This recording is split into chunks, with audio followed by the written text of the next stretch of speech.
5.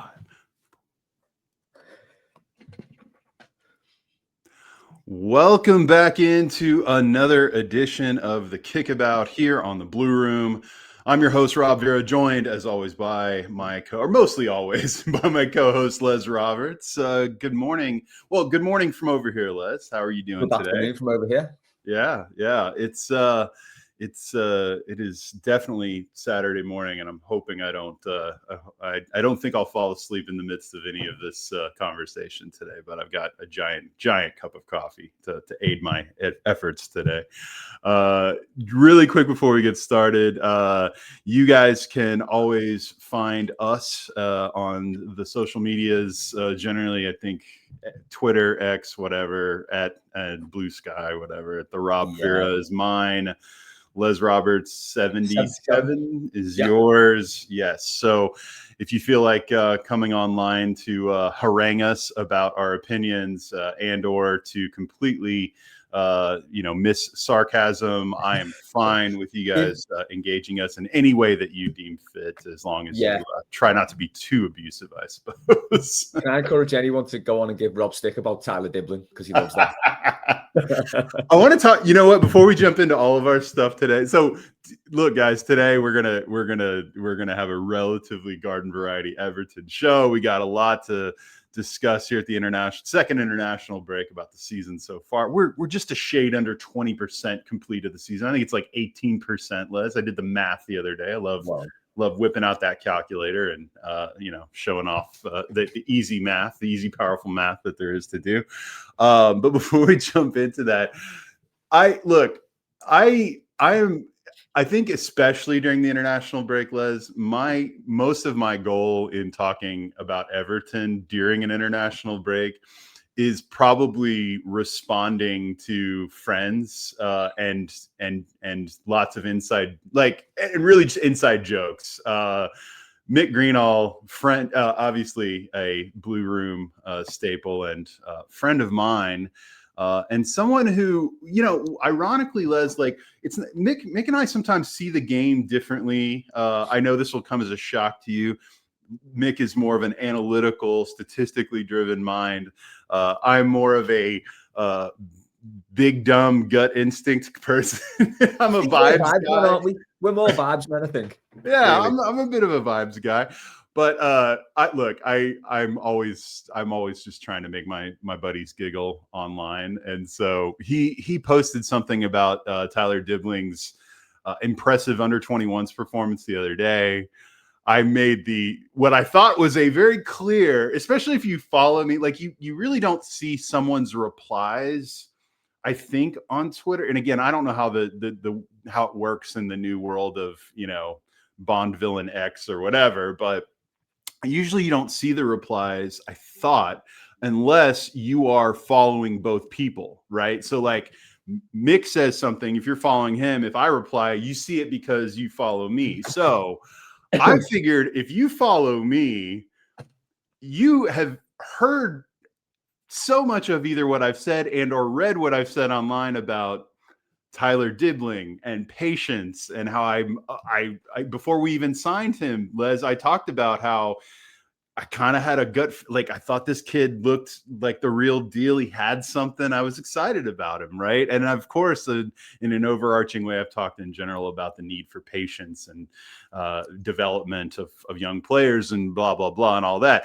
So I wrote something very tongue-in-cheek about, that's all well and good, but if he doesn't start scoring goals for us pretty soon, we're going to need to bin him, and clearly I thought that's so absurd that no one will take that seriously. And yet I woke up the next morning, Les, which is one of the best things about being 6 hours adrift from you guys over there, is that I will often say something late the night before, and then I wake up the next morning and then, oh shit, it's just a tidal wave of what are you talking about? First of all, the old cherries came out, Les. I got called an American, which these days is really a real a really derisive thing to say to somebody. Thank you, I guess. I'm an American. Watch your mouth. But telling her, like, go back to American sports. What are you talking about? How could you give up on this kid so quickly? And I even responded to one of them and said, you're right. It would be absurd to give up on a young, expensive, talented player who's only 7 games into his Everton career, which will lead into another conversation we'll have later, Les. But, hey, fun with Twitter. Guys, just so we're clear, next time I'll put like a funny haha emoji on there so you know that I really do rate Tyler Dibbling. Tyler, if you're somehow listening to this, which you really should be doing more important things with your life than listening to the Blue Room, but I love you, buddy. I've got a lot of faith in you. I think you're going to come good. So, Les, thank you, by the way, for clarifying in one of the responses that I was clearly pushing, but I was just pushing buttons. I was having fun, and I really never thought anyone would take that even remotely seriously. But man, I got a lot of angry replies. 14 replies you got. 14. God, there must have been some new ones. Jeez. I tried to reply back to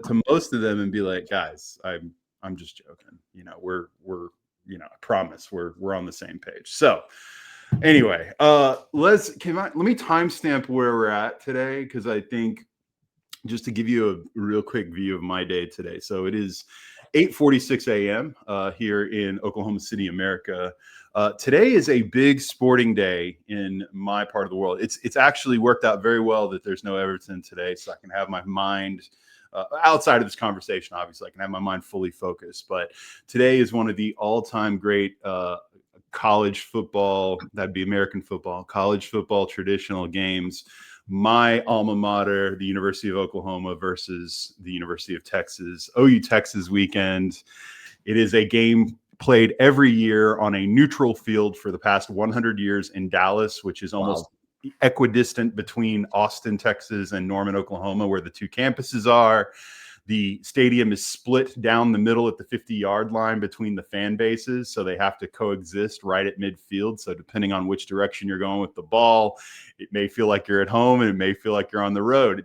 You don't know. There's really nothing quite like it. And for any of you who are kind of dipping your toe into NFL or anything like that, if you want to see one of the more interesting spectacles today, maybe full of a lot of future NFL talent, I can't recommend OU Texas enough. That'll be at 8:30 p.m. your time tonight for any of you who are interested in any of that. But as soon as we get out of this, Les, I'm going to start. I got some party supplies to pick up. Got friends who are getting together for the game. I'm actually picking up a very lovely pie today. That's my contribution to the party, Les. Would this be a sweet pie or a savory pie? Do you do savory pie much?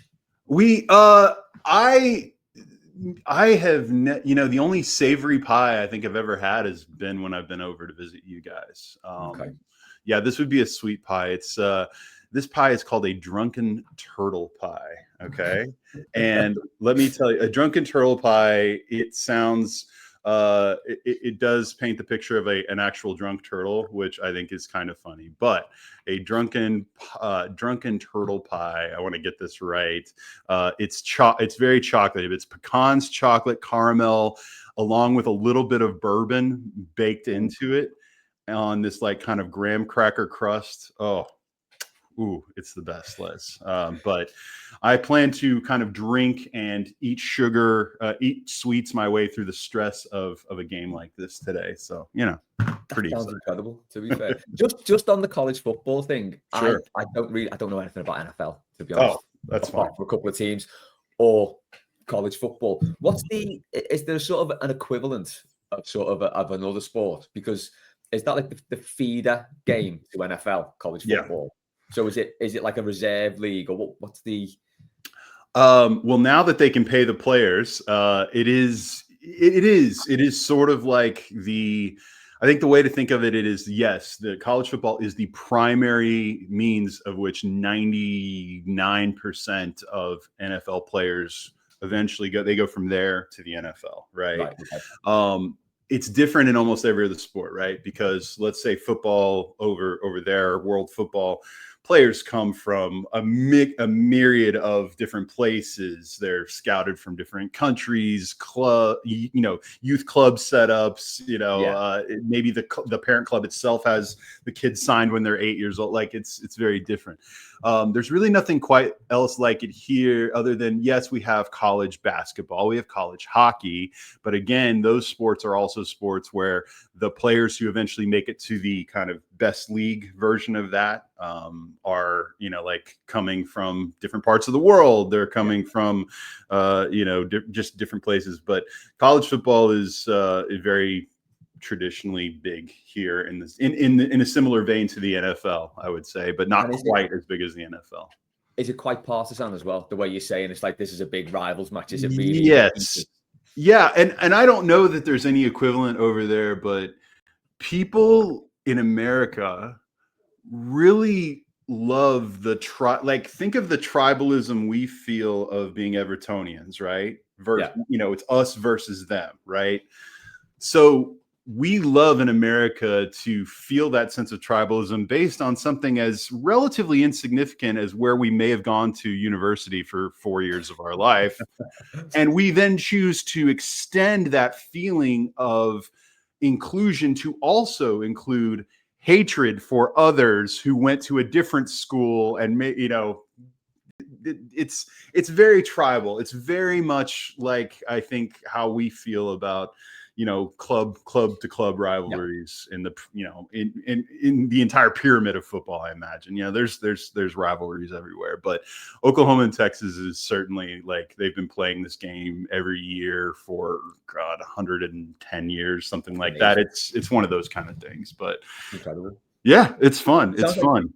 A good way to spend Saturday night. And like you say, you could do without the toffees today with that on your mind. Yeah. No, well, and look, a lot of times we're getting on here, and this is a perfect segue, Les. Like, a lot of times we're getting on here, especially if we've gotten to the second international break, or really any international break the last few years, where it's like, thank God it's the international break. Yeah. We needed it so bad. Whereas this season has felt different from the standpoint that in both cases, if I recall, Les, check my work here. In both cases, we're entering the international break off the back of a really good, a good result, right? So, if anything, we're all kind of like, break. I know there was I keep wanting to call it the what is it, the Goodison overnight, but now it's the Hill Dickinson sleep out thing, whatever. The sleep out, yeah, it's just such a great thing. I'd love to do that sometime. I wish I could go over something like that. But anyway, no, but it's a good weekend for it. Even though I do kind of like, kind of the general overall direction we're going in. Les, I want to start with that. Like, I do think that sometimes the overall feeling, like when we're kind of stopping and saying, all right, we're at this point of the season, how do you feel? I sometimes feel, and I know I'm guilty of it, of kind of taking the last result and allowing that to maybe paint my feeling overall maybe a little too much. That first half against Palace was rough, and we lose that game, and I feel like we're kind of disappointed in we're not like panicking, but I think we're overall disappointed with the start. But it's amazing what wins do. 3 points, regardless of I feel like we played well in the second half, but I kind of feel like we stole that game a little bit, which who cares? I don't apologize for that. But look, we are, if you had said to me, all right, we're going to be 7 games in to the season, which I think, as I said before, is a little less than 20% of the way in, and Everton are going to be, be in 8th and only have a goal differential of 2 plus 2, and 1 goal combined between our strikers. Hey, I would have snapped your hand off for that, Les. So I'm trying. There are definitely issues, and we're going to get into talking about them. But overall, it's. I think that I am judging where we're at based on where I came into this season, kind of expecting us to be, which is, I have felt, and I think this is where, like, I think Mick Greenall and I both sort of agree on this when we've been kind of talking about the need for patience and development. Like, that is in conjunction with an expectation that we're really kind of supposed to be mid-table this season, almost boringly so mid-table. Obviously, we want to have some fun with that journey, but we're supposed to be mid-table. So to me, anything above that, and in this case, we are above that threshold right now, to me is overall, it's hard to say that it's anything other than unqualified success. How do you feel, Les, about our first 7 games of the season?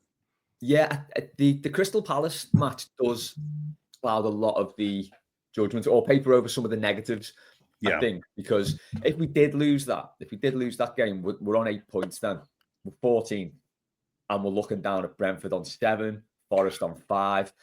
What As a it swing. is, we're on 11. So we're now looking up at Palace on 12, City on 13, Bournemouth 14, Liverpool 15, 4 points behind Liverpool in second at the second international break. So you can't really say it's been anything other than a decent start.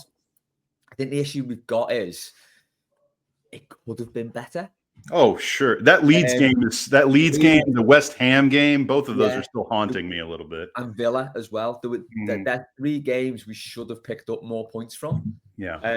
Obviously, we picked up points in 2 of those games out of the 3, but I think that's the only thing. The only disappointment is it could be better. But like you say, we went into this season on the back of some dreadful seasons in the past few years. Last 2, maybe we've sort of cemented ourselves as mid-table overall, given the way that the league's finished. So to push on to 8th, which is where I said we'd finish again this year, 8th, because every year I say we're going to finish 8th in hope rather than expectation, and that's where we are now. So I think it's been a good start. The cup has been the big frustration because like being boringly efficient and getting to 10th, 11th, 12th, maybe 9th, something like that. Yeah. That's fine for this season. Absolutely fine. And I'm not discounting, by the way, Les, that we could do more than that. But I'm saying let's be reasonable in that it's not a disaster if we don't. But like you said, we want to have some fun with that. And I think that's where the cup competitions come in. So to throw that away the way we did was really, really disappointing. But do you know what? Overall, it's been a good start. We've won 3. Won 3. Drawn 2, drawn 2. 2, drawn 2. So it's all lost 1, drawn 1, or something. I've got cup games in there I can't see, but we've won more than we've lost. Yeah. Well, and part of I'm trying to be better about this in terms of and the self-described vibes guy, gut feeling guy. I'm not gonna ever become stats muse on you guys for stuff, but I even just kind of looking at, and I'm going at a very basic level of metrics here. Just let's just go with like expected goals and expected goals against. Okay, you're going for Mick Green, all honesty here, aren't you? Yeah, well, not really, but look, it's real bait. Like this is going to take 10 seconds. We've scored 7 goals this season in the league, and our XG was like 7.16. We've given up 5 goals, and our expected goals against was 7.31. So we've done pretty well, or I'm sorry, 6 goals against, and we had 7.31 was the XGA. Look, again, what aliens actually are in a lab doing those numbers, I don't know. But I've been told that I can generally rely on those as an indicator of kind of what you should do or what how you should look or perform based on how things are going. I mean, we're kind of right in line with those numbers. Slightly outperformed on defense, compared to the chances we've given up. Now, again, you can also look at those numbers from the standpoint of should our XG be higher? Should our XGA, against be lower? Whatever. But overall, like we're not kind of suffering from a bunch of weird flukes, right? Like we haven't scored a bunch of fluke goals that have overinflated our sense of how good our attack is. We also, the defense, while the defense has been fine, I don't think it's been great. I think that it's been fine, and fine is something we all would have taken with the injury to Branthwaite coming into the season. So, man, I'm feeling overall pretty. It's hard not to feel pretty good. Now, I do think the schedule is going to start really presenting some interesting challenges here, as we get deeper into it. But I don't know, Les. I feel pretty good about things. What overall for you has beyond obviously certain results, obviously the cup part I sort of left out of the equation of talking about the league, which I'm with you on the disappointment there. But like, what has stood out to you, or what has surprised you so far this season, or something you've seen that you just didn't expect to see? I've got a couple, but I don't know what your thoughts are. Yeah, at the risk of being ragged the way Matt was about Jack Grealish and his tweet in the summer, I have been surprised at just how good he's been. Now, obviously, he's a class player. He won a lot at Man City. He was great at Villa, but he's not a player who I ever really took that much notice of. I never found him that exciting for some reason. I think because as a winger, he's not a pacey winger. And I like counter-attacking football. I like fast wingers, things like that. That's what sort of gets me off my seat. He was never a player that really did that. Also doesn't help that I don't watch other teams. So I didn't really see him that much anyway. Yeah. We don't need to watch other teams, Liz. Yeah, I've got no time for that. And yes, I've been surprised at just how good he is. And it's quite an eye-opener when you get to see like a truly world-class player at your club and you see what he does week in, week out. Like I think we've had Pickford really, haven't we, as our world-class player for a long time. It's a little bit different with a goalkeeper, but he definitely stands out as, a cut above. Then you see Jack Grealish and the way he wins free kicks. He's not fast, but he can beat a man. Very intelligent with the ball, keeps hold of it well, knows when to release it, usually plays the right pass, knows how to win free kicks. It's just so nice to see. And it makes me think like, you look over at Liverpool and you think, they've got about 10 of these. Yeah. How good must that be every week to know that every player on the park is like, going to be a 9 out of 10. Yeah. So it's just really nice to see. And I do hope that he can carry on this form throughout the season. And, maybe in January, he'll have some pull to bring another top class player in. We'll go into it later, I'm sure. Maybe up front. I don't know. That could be, going in a little bit too soon on the strikers. But I think that's been the thing that surprised me. And it's been a really nice surprise. Keane and Dewsbury-Hall as well. Yes. Another player who wasn't... I don't know if I'm surprised by it, but it sure has been nice, hasn't it? Yeah, another player who can keep hold of the ball and use it well. Because, a lot of the time in the past few seasons, we've been getting by with players who, they can run around a lot. They've had a lot of heart. They've fought to keep us up. So, not all the time. But they kind of fought their way through games, but couldn't really string two passes together. Yeah. We'd lose the ball quite a lot. Now we've got players who can keep hold of the ball. So that's nice to see as well. We can run down the clock without panicking that someone's going to give it away and, we're going to get sprung on a counter-attack. So that's been the nice thing for me, that we're playing some nice football with nice footballers. The Kieran Dewsbury-Hall, like I remember thinking when we signed him that of everyone we brought in, to me, his coming in and just kind of instantly providing a really high floor, if that makes sense, in terms of you knew he would come in and just be pretty super competent at all these very basic things. And that almost sounds like damning with faint praise, but I don't mean for it to, because we've really not had guys like that.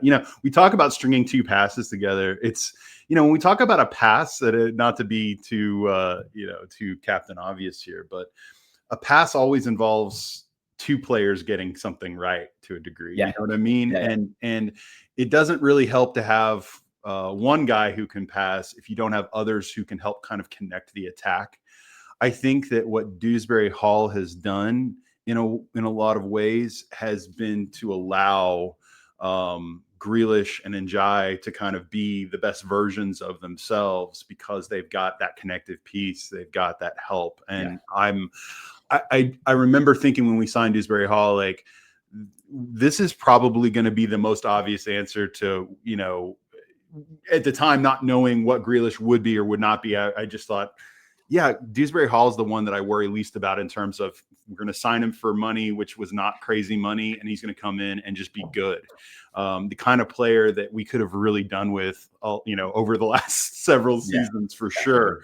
But I wouldn't say I'm surprised by him, but maybe I've been a little surprised by just how much it seems like he's hit the ground running. But no, he's been excellent, albeit cursed by some of the absolute weirdest yellow cards I've ever seen given out. And yet, because he plays at Everton, none of that really surprises me on some weird level from having watched this for this long. But I want to go back to Grealish really fast. And I don't need to fight Matt Jones fights for him. I was in Chicago with he and Patty during for the game, for the part of the summer series and the game against West Ham, and we were at AJ Hudson's in Chicago. Shout out to the Chicago Evertonians. Any of you might be listening to us. What a fantastic group they are, by the way. Great. Huge, like surprisingly big group of fans in Chicago, but I love it. Anyway, great people.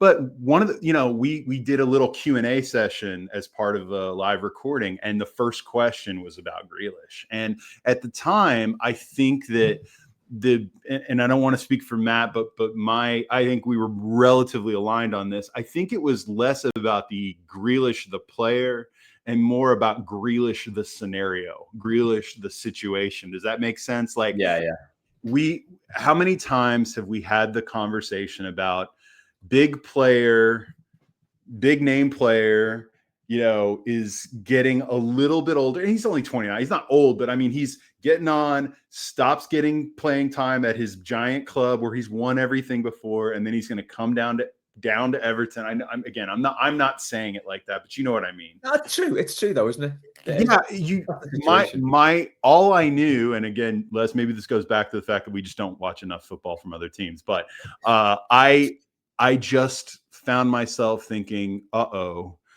Grealish is a guy with the party rep, the party boy reputation. He did not play a bunch the previous season. And as much as we want to put that down to how unfair it might be or blah, blah, like ultimately when you don't get playing time, there's always a percentage of that you have to be accountable for. Now, granted, I think there it's just a numbers game. When you are playing at a club just drenched in attacking talent, then things happen, right? But when you don't play a lot, you're of a certain age, you're on that wage. My thought was, and I remember saying this as my answer, Everton are not one they're not one Jack Grealish away from, getting, winning a trophy or getting in the Champions League. Like we are at best a mid-table, probably a mid-table-ish team this season, maybe a little higher. So my thought was just that, is this the best use of our resources, A, and B, is there a chance he comes in and because he hasn't played much, he's slow starting and he's rusty, the fitness isn't there. Well, look, Jack Grealish, I welcome being wrong about Jack. Again, I was not so skeptical. I knew he was a really talented player. I just didn't know if that version of him was still in there after a relative season or two of not being used much. So for him to not only come in, look fit, look sharp, and to just, let's be real, be this productive. Like, Les, we were having this conversation the other day. Like, I think some people were talking about player of the season so far. Someone said, I think it's Michael Keane. Someone else said, I think it's James Garner. But like, if we're being real, the answer is actually Jack Grealish. It's just that we're almost trying to look for a different answer than that. Or as I always say, the answer is always Jordan Pickford, but we can't pick him anymore because it's boring to say him. But look, Jack Grealish has been great so far. Now, so far is the key word for any of these things. And that also applies to players who have yet to kind of come out and do their best too. Like, so far, we're only 7 games in, but look, I love having a player like Jack Grealish at Everton who clearly has bonded with the fans, clearly wants to be here. In a very it makes me think again about how we were robbed of having fans in front of James Rodriguez during his time here, because again, not same player, some differences there for sure. Certainly some, questions on the fitness side differences, but James was a player who, got you up out of your seat. He was a player who clearly seemed to be enthusiastic about being at Everton, and even has since talked about how he didn't really want to leave. And so it's good to have that here so far. That's been a pleasant surprise for me, for sure. Yeah, I think just on the initial skepticism, I think it was fully justified, because we've seen this type of signing loads in the past, usually from Man United, to be honest. Yeah. And the only reason they come to us is because there's something wrong with them. Mm-hmm. So we got Darren Gibson, brilliant footballer, really good player, but had issues and injury issues as well. Going further back, Norman Whiteside, we signed him when he was 24 from Man United. but he was finished by the time he was 27 because I think he played from like when he was 17 at a really high level, did his knees in, I think it was. But again, it was one of those signings where, oh my God, that's a proper world-class player, comes in only because there's something wrong. Or we had Gaza, we had Ginola, players like them who were brilliant in the heyday, but were really coming to the end of the career sort of in the mid-30s when they came to us. So we've got a long history of players, really good players coming in at the wrong time in their career, or because there's something wrong with them personally or fitness-wise, and they can't get in at their club. With Grealish, though, it turned out, like you say, we did have those concerns. Would he be a bit too rusty? He's not played. His head's still on it. But he's come in and he clearly wants to play football. He's got no injury issues, touch wood. He's come in, he's looked fit, he's looked sharp. He's been brilliant. And that has been, like you say, the most pleasantly surprising thing about it all, really, because we don't often get that, do we? It never usually lands quite like that. And James Rodriguez is a great comparison as well. Yeah. And it does make you think how much we'd have loved him if we'd seen him play. Yeah.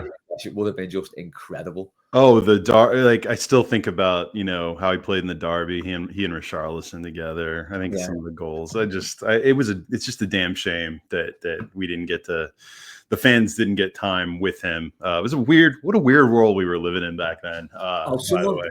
Someone posted on Twitter the 5-4 Tottenham game. And I retweeted it and said, I'm still not convinced this actually happened.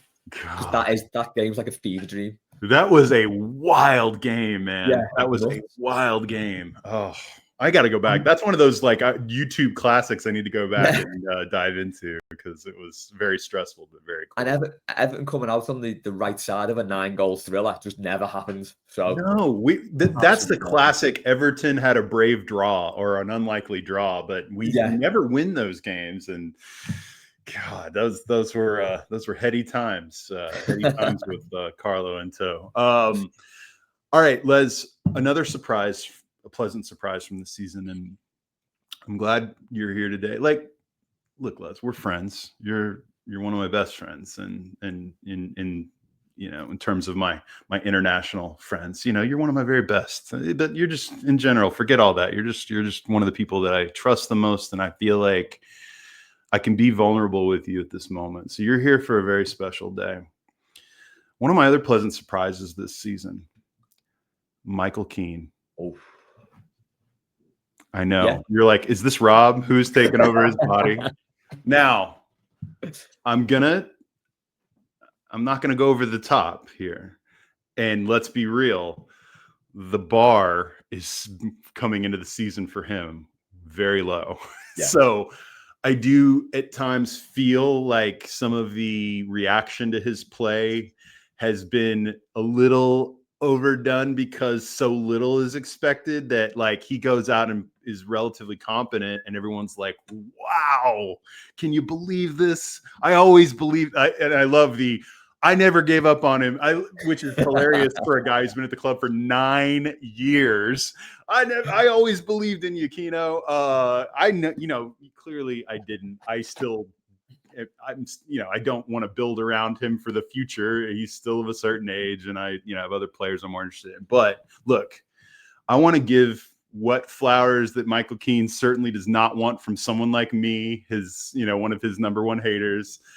But I want to give him whatever flowers I can give him because I do think that he was thrust into a situation off the back of a really weird season last season where he was, I'm sure, pretty convinced that he was dead man walking at Everton, which I thought he was probably fine with. He was going to go sign somewhere else, and sit on someone else's bench for better money, whatever. I didn't really know. But look, he came into a situation where we lose our best.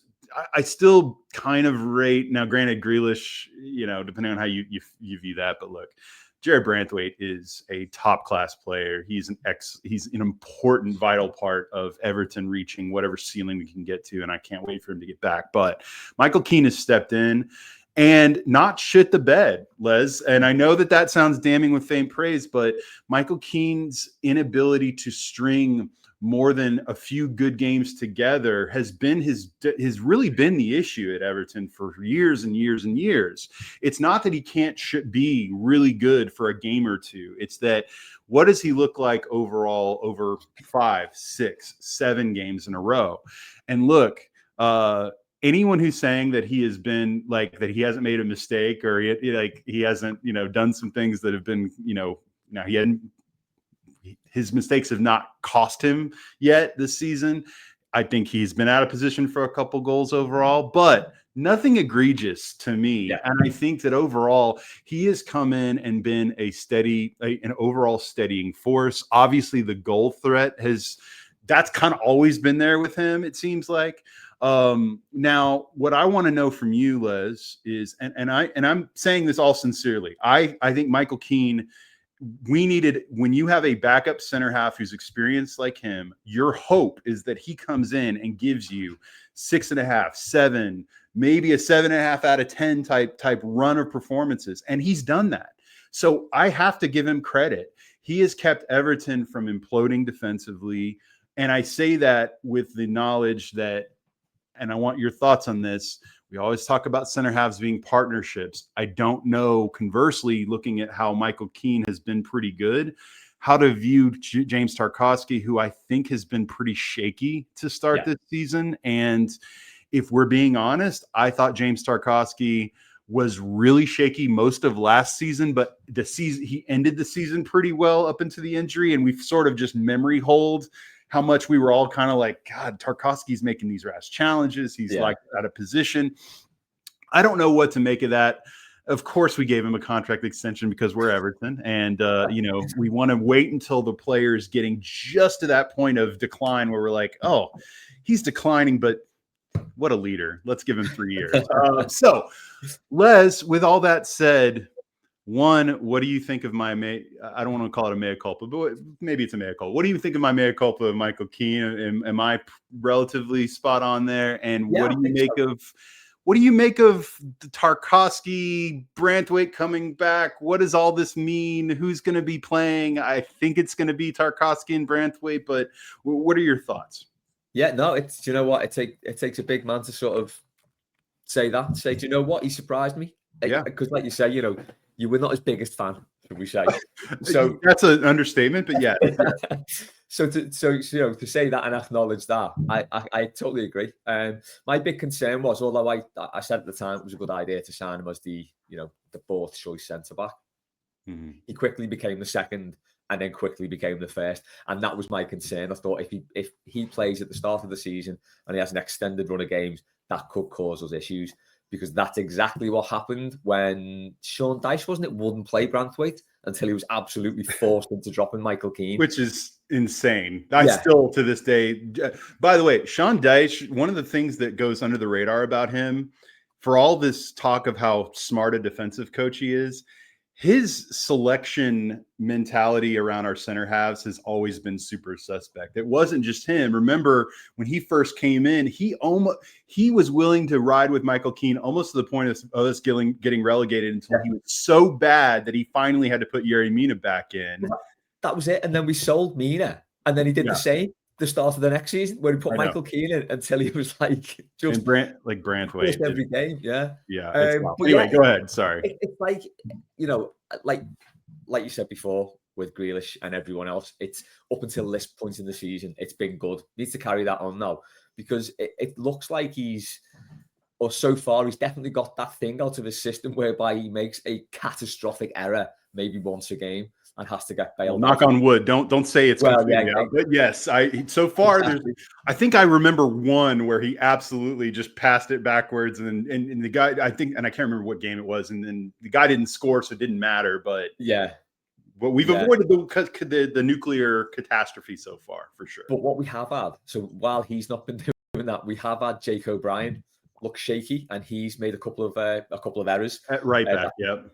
Pickford's bailed him out. Tarkowski done the same. Pickford's bailed him out as well. On a lot of occasions. Though, in fairness to O'Brien, he bailed out Pickford by keeping that goal off the line against Villa the other day. So. Yeah, that goes under the radar a bit, that clearance, doesn't it? Doesn't get that kind of was the the turning point of the game, because they go up 2-0. I think it's over at that point. Oh yeah, but, definitely. That goes in on Mateta scores. We don't win that game at all. Yeah. But yeah, so he's been great, and like you say, that the bar was low. Yeah. But it does give the manager a bit of a headache now when Branthwaite comes back. Which no idea what's wrong with him, by the way. The silence on that injury has been crazy. No. Well, I knew when they said 4 to 6 weeks, I knew it'd be longer. It's never shorter. It's never that amount of time with Everton. And I think they said, is he back in training, Liz? Is that what they've said? No idea. I've not seen anything. Don't you guys love the lack of transparency with injuries? Isn't this just a part of the romance and charm of the sport that should never change? I mean, well, yeah, so we just like making stuff up. So, when there's a vacuum, you just fill it with whatever shit you want. So that's all part of it.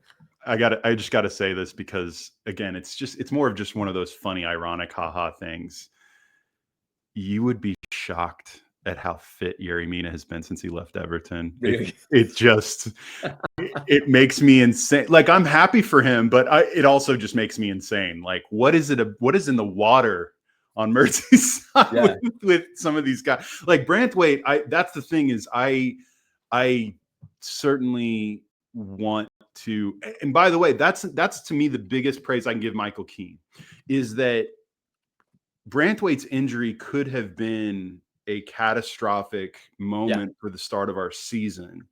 And Keane coming in and being just solid overall, and occasionally very good, but also just, and again, I'm not trying to I'm just saying coming in and being solid is an accomplishment. And, Branthwaite, it has afforded us the ability to not rush Branthwaite. Not that we should be rushing him anyway, but you know what I mean? Like, let him really heal. There, isn't it? Yeah, let him really heal. We're okay. Having said all of that, Les, and this turns us to kind of the next part of the equation. I talked a lot, and I wasn't the only one, about the unwillingness. People say inability. I'm going to say unwillingness, because unless you subscribe to the idea that Kenny Tete was the only available right back available this summer, the only one who could have possibly done this job. I've joked now that the tough thing about signing a fullback, Les, is that they all cost $100 million and there's only 3 of them available every summer. I mean, what can you do, right? But the inability to do that, I said, and I wasn't the only one, that the problem where this is going to rear its ugly head is that it doesn't just compromise the right back position or the fullback position as a whole. If you're then using Jake O'Brien to play right back, you are then in a position where then that's another chess piece that's moved over here. Now, again, Keane has done fine, but my point being that the plan you would have liked in a scenario where you spent that kind of money on Jake O'Brien, he's young, he's big, talented, all that, you would have liked to have put him in that position and had a right back playing right back. And how much better did O'Brien look, by the way, when he went to centre back? He looked so much more comfortable. Because he's a center back, Les. Exactly. It's like,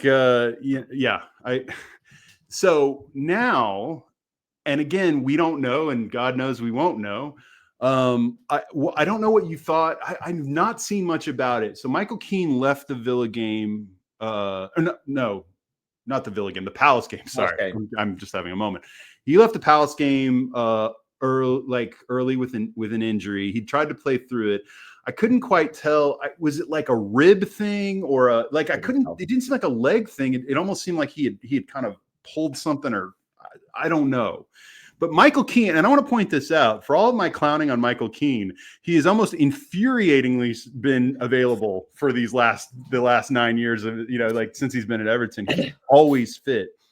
So to see him go off in a game was A, surprising, and then B, it then initiated the real domino effect that I've been really wondering about, which is, okay, O'Brien to center half. No problem with that. If anything, he needs minutes there, for the love of God. But then it's the question of right back. And if you want to know how much David Moyes hates Nathan Patterson, you're finding it out, and you're going to keep finding it out over the next few weeks. Now, again, hate's a strong word, but I just think Patterson is, they tried to get him gone, and it just the move fell through. I think it's the elephant in the room right now, whatever you want to call it. But I am now in the position where my biggest frustration, well, I don't even know if frustration is the right word, because I said this on the weekly that I do find these scenarios interesting because you get to find out in a season like this a lot about certain players, like what they can do. Like, I think we found out that Michael Keane has shown, hey, I'm a competent option to come in, and that depth is valuable in a long season. Yeah. We've also seen James Garner, who I'm just going to say, I joke that I go seasons without noticing James Garner in the Everton 11, and he plays all the time, but I've just felt like he's just been sort of a guy, a passenger. Well, Les, I have loved the James Garner experience so far this season, and I've loved the goal. It's just one goal, but man, that goal almost feels like 3 goals. I've loved his play overall. I think unsurprisingly, what is he now, Les? Is he 24, 23? Yeah, he's about mid-20s, yeah. So, yeah, like like a lot of young players, I know this will sound like a shock to some people. Sometimes they just have to keep playing and playing, and then they figure it out, like it's part of development. Well, so now James Garner is being put at right back. And I don't hate it, Les, because much in the way of the old Tom Davis dream of having him play fullback, James Garner actually does it, and does it pretty well. Like, I am of the opinion that, and this is a damnation of Everton, but I think James Garner is our best right back option at the club right now. Now, all of this would be a little more intriguing to me if Merlin Roll was fit, so that you could say, all right, Garner's at right back. It's not ideal, but we're going to put him at right back. We're going to put Merlin Roll in there, and we're going to roll, right? No, we're going to roll with that. Didn't mean to do that. Accidental pun there. But my point being that now we're in this kind of, I don't know what Michael Keane's status is going to be for our next game. I think the break came at a good time. But it'll be really interesting to see if Keane can't go.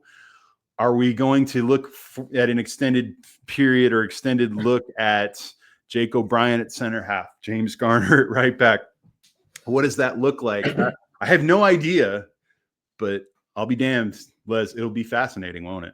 Yeah, I think, I don't wish any ill on the player at all, but I think I would like to see Michael Keane out for a couple of games just to see how this plays out. Mm-hmm. If we play O'Brien at centre back, we're getting so close to that thing, my dream of converting a midfielder into a fullback. I think it started with Ian Snowden years ago when he went from Everton's midfield to right back, and I've always thought then, yeah, midfielders can play right back, definitely.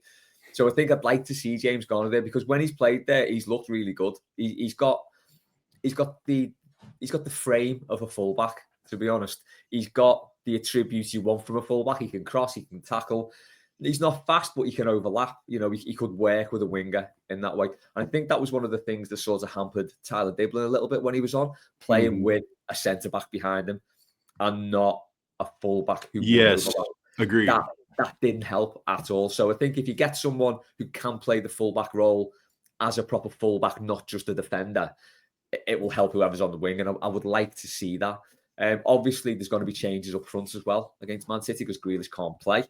Yeah. So once again, I don't know if you're going to dip into Charlie Alcaraz situation, but hopefully he gets his start again because, he turned it against Palace. So it's going to be quite intriguing to see what team he puts out. And I think it will give a good indication, if everyone's fit in terms of Michael Keane, it will give a good indication of where Moyes thinks these players should be playing or can play, in terms of if he puts O'Brien back at right back, plays Tarkowski and Keane, James Garner's not going to get used at right back then at all. That's not going to happen. Nathan Patterson's out the picture.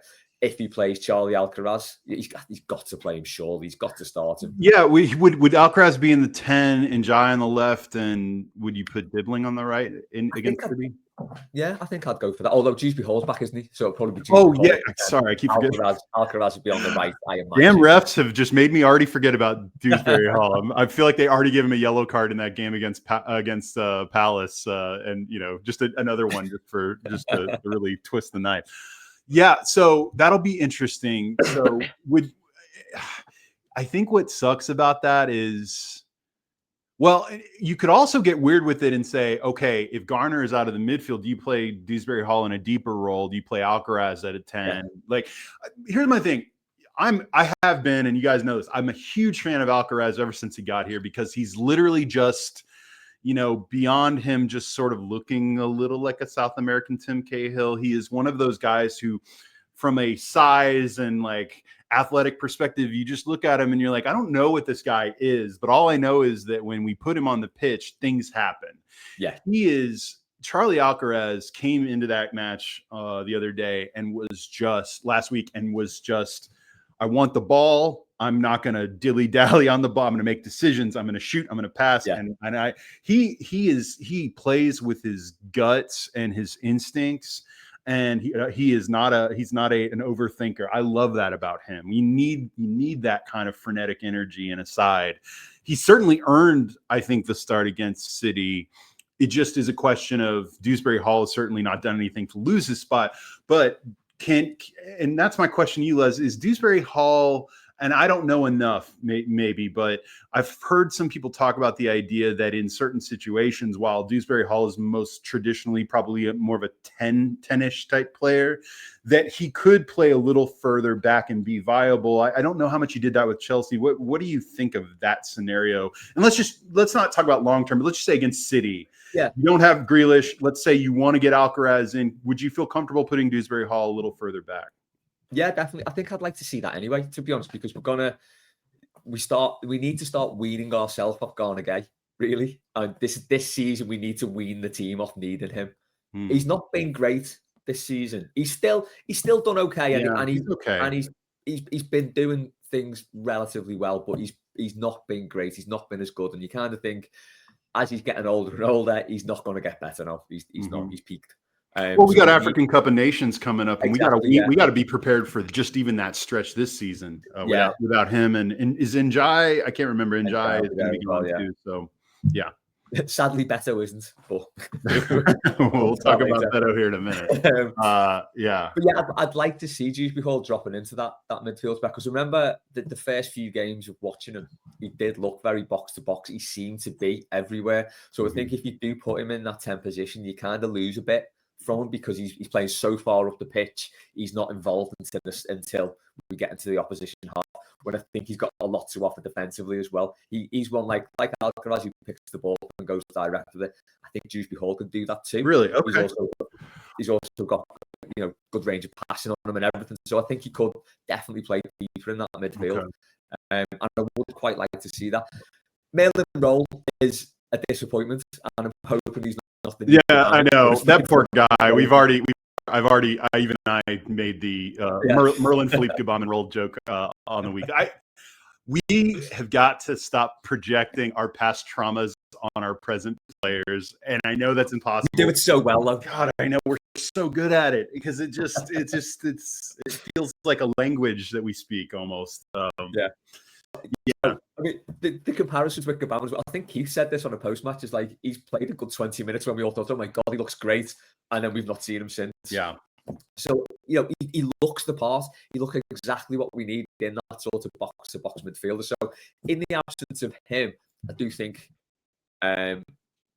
Dewsbury-Hall can do that. And I also think if we've got, let's say he plays next to James Garner.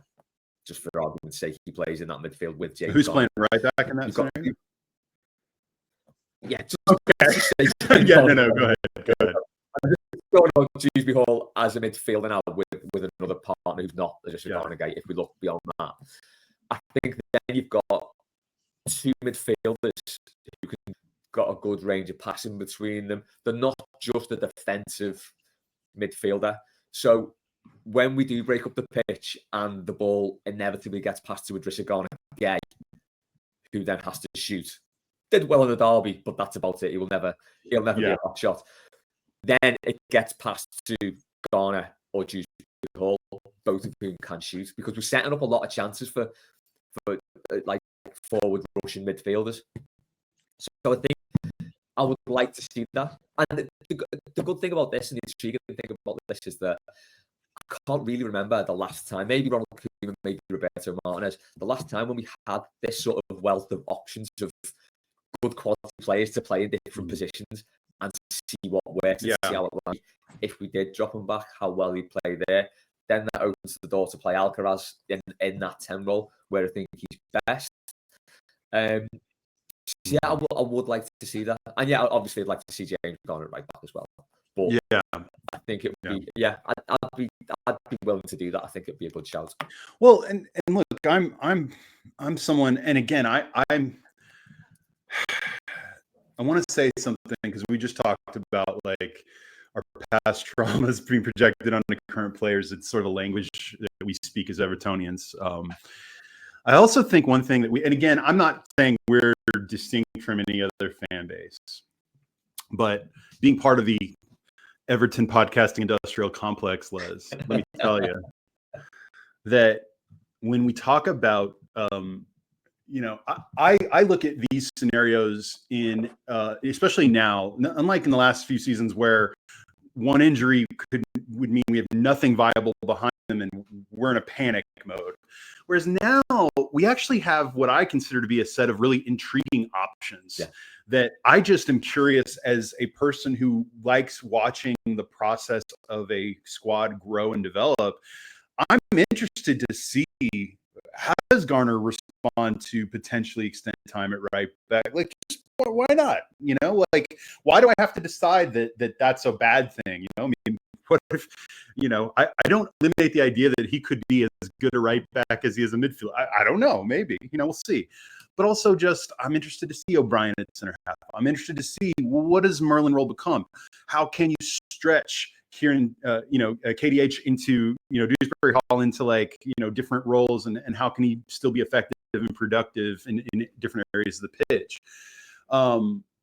All of those things are things that are part of development, and they are part of investing Premier League minutes into finding answers to questions that you don't know the answer to. And I'm all here for that. And I am even at the point where I am okay with occasionally taking a short-term step back to take, medium and longer term steps forward. Okay. Now, all of that, when we talk about Everton in the summertime, let me tell you, development is one of the most popular. Everyone is for development. Everyone's excited about the idea of development and patience. And hey, wouldn't it be great if we were like Brighton and Palace and we actually, develop these players? Like, how often do you hear it? Like, I don't want to go buy Lukaku. I want to find the next Lukaku. I want like, we say all this shit and we sound so reasonable and smart. But man, once the season starts, there's a large segment of this fan base, and let's just be real, it's not just us. I'm sure that other fan bases like this too, where all that thought of, hey, this season's about taking a step, and then next season we can really have a platform to go. But boy, we get a hint of any early season success, Jack Grealish doing the business, and it's like everything must be, we gotta win.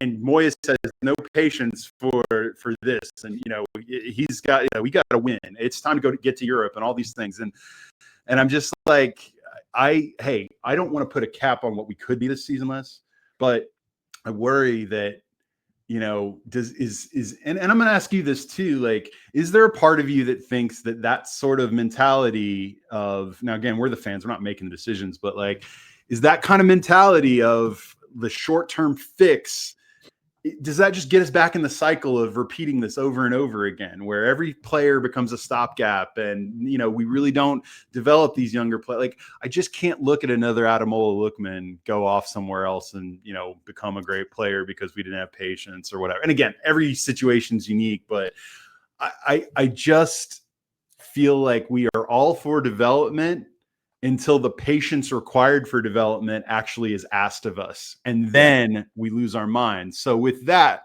Les, A, I want to hear your thoughts on that. And B, we'll talk about the striker crisis at Everton before we finish up our conversation on music side. But go for it, Les. I think by development, what we mean is you've got 4 weeks in the summer. And if you're still shit at the end of that, then forget it, you're done.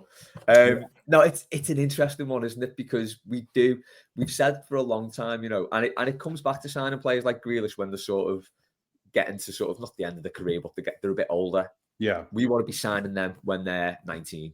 Yeah. 18. Harrison Armstrong, for instance. Get these players. I'm excited to see him next season. Yes, I am too. Definitely. He's doing really well. I like him. But yeah, get those players when they're in, and then we develop them, and then they become onto like the 60, 80 million pound player.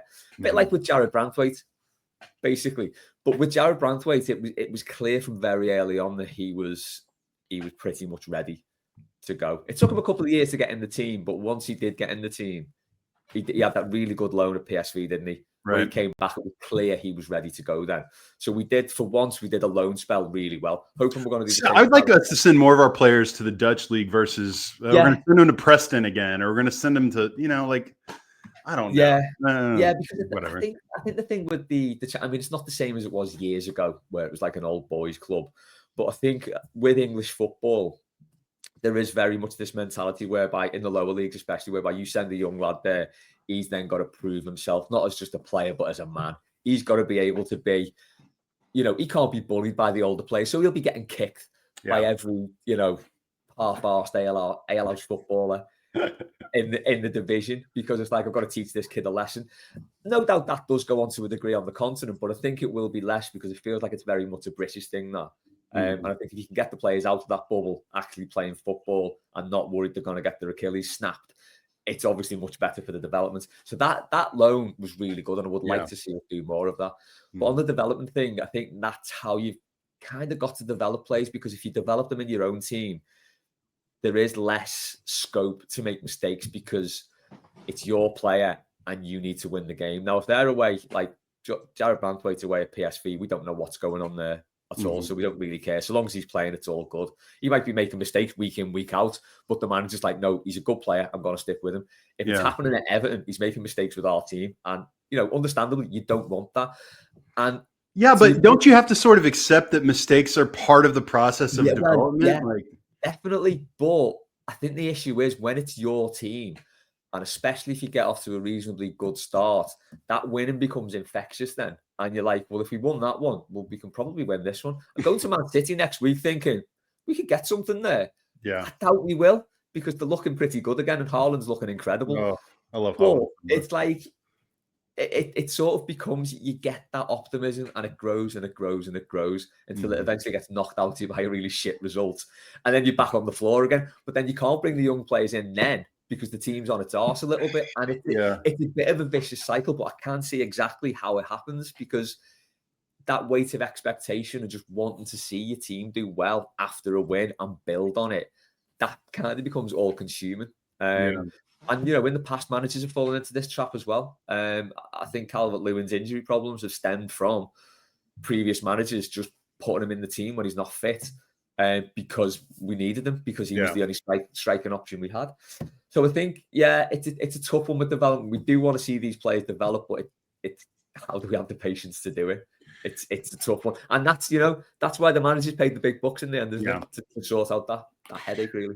Well, and look, I don't think we're at that point now. I do wonder how much you begin to see I don't even call them fissures or distance, whatever you want to call it, between David Moyes' mindset versus those at the club from a recruitment perspective who brought in players who are clearly about future development, and or, hey, we're doing the thing where we buy the player young at a certain, relatively cost controlled kind of fee that we need to develop so that we can take those longer term steps, because I'm a big believer in the idea that, hey, if we accept some of the short term pain of playing a player through some of the struggles, that they come out of it on the other side a better player, and they develop, and then that's a better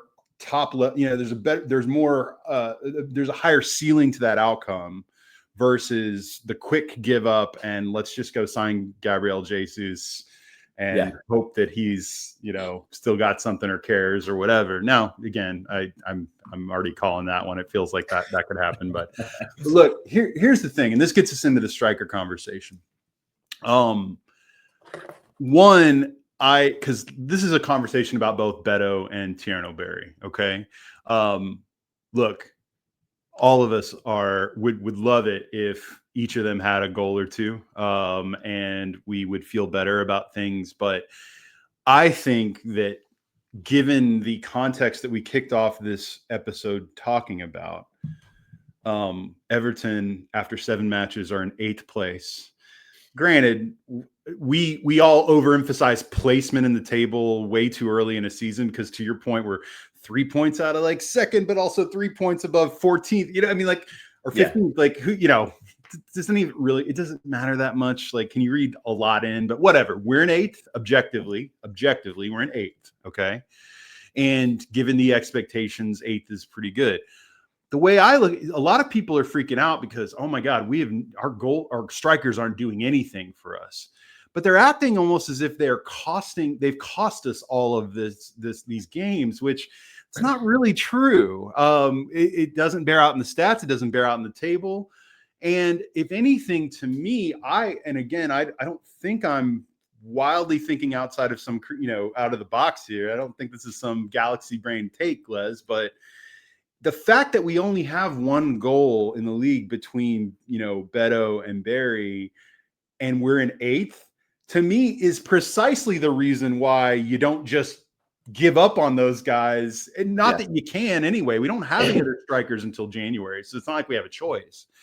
But the way I look at it is that, look, I bought these two, and again, even Beto, as frustrating as he is, he has his qualities, but we forget this, but we just spent 20+ million on him not that long ago. It's not like he's just, and I think was it 25, 26, 27, like, and I think Barry, about the same amount of money. Okay. Yeah. I get that we now have, movie studio owner, Toyota dealer owner money owning Everton now. And I'm very excited about that. Believe me, I love the idea of having stable leadership, but stable ownership. But I remember when Mashiri took over, I remember that summer of 16 when we were just signing I think we signed Pickford and Keane and, Sandro. And it was just like, we're coming to get our revenge on everyone. But we are not, even with new ownership, guys, like, surely we all remember that we're still not really a club that can just be like United or Chelsea or whomever, even City to a degree, who can just be like, well, we spent 30 million on this guy and we've given him 7 games and forget it. It's over. And here's the thing is there's just so many people that have already given up on these guys. And look, Beto you've seen more of. So if you want to say, hey, I've watched Beto long enough at Everton that I have a fully formed opinion of him, I'm with you. I think that in a lot of ways, there are a lot of things about Beto that I really like, but he definitely has that shitting it in front of goal thing that Calvert-Lewin has, I'm afraid. I worry about that sometimes. But I also like the fact that he is one of those guys that can be, as a striker, a little greater than the sum of his parts in terms of like the energy, the enthusiasm, the grit, the determination. He's not great in the air. He's not great at hold up play. Like, Beto's got his flaws. Now, have I been thrilled with the Tierno Berry experience so far? Absolutely not. But anyone claiming that after 7 games, exactly what Berry is or what he can be at Everton, I'm sorry, you don't. Yeah. You can say that, hey, I don't even want to get into some of the shouts, but the body language police, they're basically the same guy. That seems odd since they're questionable. Both. I don't want to get into why I don't like that comparison that he and Barry and Beto are basically the same. Like I get it. And I also get that I think Barry was probably, I don't know if surprised is the right word, but it seems clear with the whole taking photos down from his Instagram that the we like to think we're not like the fans that abuse players, but I'm sorry. I think there's a reason he's probably done that. And I think people have got to chill the fuck out.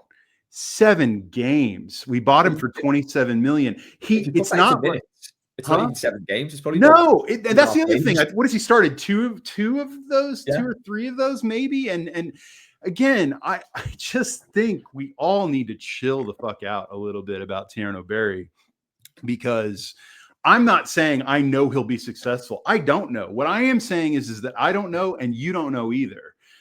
We don't know. You can say that, hey, I haven't gotten the greatest impression after 7 games, or I like this, but I don't like that, or body language, his face. I'm so tired of all that. Like I want to see him. If Tierno Barry is going to fail at this club, I want to see him play enough games that I can say he can't do this. Yeah. But 7 games, I've seen some things that I like, and I've certainly seen some things that I don't. In that first half against Palace, he misses that one chance, which I believe is maybe the first real chance he's had all season in front of goal. He missed it. It wasn't great, but he scores that. We're having a completely different conversation about Tierno Barry right now. And if you want to talk about expected goals, it will not shock you, Les, that Beto has the highest XG at the club right now. 229. He's scored the 1, but boy, he has missed. Now, granted, he missed that one that bounced perfectly right onto Grealish's shin for that winner the other day. Awesome. Loved it. Don't even care about how weird that goal was. But like Tierno Barry, like, hazard a guess as to what, like, he has 0 goals. What do you even think his XG would be at this point? For the amount of times he's been through on goals, like, is it 0.7 or something, or what? Yeah, you're almost exactly right. It is 0.69. Right. 0.68. Sorry. 0.68. 0.68. Now, again, and I want that manager brain take on this, Les. XG is one of those stats that can be a bit of a Rorschach test, right? Like, you can look at it and say the XG is low because Barry has not been in the right position enough. Or you could say, conversely, it's because, and I feel like others have talked about this too, that for all of kind of the neat interplay between Grealish and Jai, Dewsbury-Hall, there's not just been this bevy of chance creation for the strikers at all. No. Beto's chances have been the ones where he's gotten in on goal, or, but overall, it's not like we're watching Calvert-Lewin 2.0, where we're just watching a calamity of missed chances. And boy, this guy can't finish. He can't do anything. This kid did not come from the under-19s. He scored double-digit goals in La Liga last season. So, like, the idea that he can't play, and you already know that based off of this evidence, to me is absurd. And more than being absurd, it's completely impractical, because the bottom line, guys, is we spent 27 million on this guy, and he's 22 years old, and he's barely kicked a ball at Everton. I wonder if he even has his own place yet. He may be in a hotel for all I know. I just think it's absurd to say that what Tierno Barry is. That's my take on him at this point. Yeah, I think you got to take into account his career trajectory as well, because he's gone from playing, I think, 2nd Division Belgium or something to Premier League within 4 years. Which it's a rocket. That's a quick ascent. Yeah. So he's going to take time to find his feet. Now, this is where the manager probably needs to manage the whole situation a little bit better. One bit of advice I think he should be given is, Evertonians will forgive a lot. This is a cliche, but they will forgive a lot if you just run around like a dickhead. Do you know what? And Beto does that really well, and Barry should be doing that more. I agree. Get a little bit aggy, run around a lot, just look like you're not giving up on anything, and you will get a pass 9 times out of 10. You will get forgiven a lot of shitness just for doing that. Is he allowed to use his hands and his arms to try to rev up the crowd, or is that seems like we can't cross that, because remember, Onana was terrible for that. So I don't know who's allowed to rev up the crowd. So you're gonna have to tell me what the line is there. But I take your point on that, Les, for sure. I think the crowd rev her up and was retired with Tommy Gravison. I think that was retired with him. But yeah, I think that's one bit of advice I think he should be given, is to sort of, it's not so much the body language thing, but it is saying, it is a little. Just put as much effort in as you can. But to that end, I think Moyes has flip-flopped really badly between the two strikers. Taking him off at half-time, although it was the right decision, absolutely terrible for his confidence. Awful, terrible management in that regard. But it had to be done, and it bore out as the right decision in the end. So you can't You can't give Moyes too much stick about that. No. But he's got to land on one of them and just say, right, look, you're the striker. You're getting 60, 75 minutes. You're getting 30, 15, whatever. And just do that. Now, I thought, because like you said, we know what we know about Beto. And we're not last season, the good thing about what Moyes did when he came in, he played very much to the striker's strengths. So Beto got those 8 goals towards the end of the season. We changed the way we play this season. It's not to Beto's strength. So my immediate thought was, okay, we'll put Barry in there, give him a run of 10 games where he gets at least an hour. No matter what, he gets an hour of each game at least. So he has that run of starts and good game time under his belt. After the Palace game, I'm thinking maybe flip that on its head. Give Beto the start, give him the 60 minutes, and then let him do his thing, maybe rough the strikers up a little, the defenders up a little bit, give them a little bit of a hard time, then bring Barry on, maybe when they're tiring a bit. I'd like to think that against Palace, he may have had some joy in that last 20 minutes because they were looking a bit dead on the feet after the midweek European game, which definitely helped us. I think had he come on at that point, he may have had some luck. He may have got some chances. So I think maybe do it that way round and build him into the team that way, but don't bomb him out and don't start him and take him off for half time, no matter what. I don't think he can do that again because that'll be terrible for his confidence. So the manager needs to manage the situation as much as the striking options, as much as the team and what the team needs. He needs to manage these players now because it can. He's 22, and I think people say, "Well, Ekitike at Liverpool, he's like 23. He's not much older than him, but he's had a very he costs career. Like 5 times more than Barry did." Well, exactly, yeah. And just on the cost as well with Beto, I think it was 30 million over 5 years. But the beauty of the deal was we didn't have to pay anything up front. Yeah. We basically got him on free for a season, and that was a case of needs must because we were never getting a striker anywhere for that. So to get that deal done was pretty good, really, because he's done a job all told. Barry, I don't know. It seems the club were after him for a while, apparently. But they've obviously seen something that they think. You scouted him for a while, like don't bail on your plan immediately because it's not immediately successful. I just and again, Les, I'm saying all this with the idea that I'm reacting more to the fans' reaction.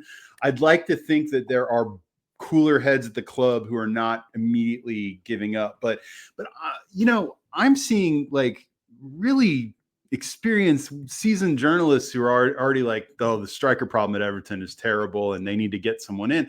And here's the thing, I guess now we're in the position, Les, where in January, in theory, could we get another striker in? But then again, we're spending at least the amount of money we've spent on Barry or Beto, unless we're talking about a loan deal, I guess. We're talking about investing that much money. So and a lot of people would say, well, yeah, Rob, Barry just needs more. I'm not, quote, giving up on Tierno Barry. He just needs to sit for a while and somehow by osmosis will just kind of learn, which I never have agreed with. I don't think that's actually how it works. But here's the problem. If you bring in, and I use Gabriel Jesus as like a placeholder example. Let's say you bring him in. Look, if he comes in and he bangs in 20 goals or whatever, I mean, fine. That's, I guess, sign him up. But in all likelihood, there's a reason guys like that are available. And I would say that, you can say, well, we're not giving up on Tierno Barry, but you are, because we know what happens to strikers once they get you're the third striker and you're going to sit for a while. You never see him again. No. And I worry, the only thing I'm concerned about from an alignment perspective between Moyes is you have David Moyes, who I love and I want him to be the manager. And he, it's the old joke about today was the day he became president. David Moyes, we knew he was back when he blew that cup selection, so royally. And like, we were mad at Moyes. Like, feeling comfortable with being mad at David Moyes is part of the David Moyes experience, right? Yeah. But he is of a certain age that my worry is that he is, and you can understand it, he's very short-term thinking. And then there's the club that's like, we got to think a little more medium and long-term and do those things align. That's the whole idea behind the director of football concept, what have you. I just worry that we just can't be throwing money away like that, man. And honestly, if I want to get anything in January, I want to get a midfielder and a right back in. Like I want a number 6 in, or I want, but a fullback for sure. 2 fullbacks preferably. But again, I doubt we do that much in January. But I'm sorry, when we're in 8th.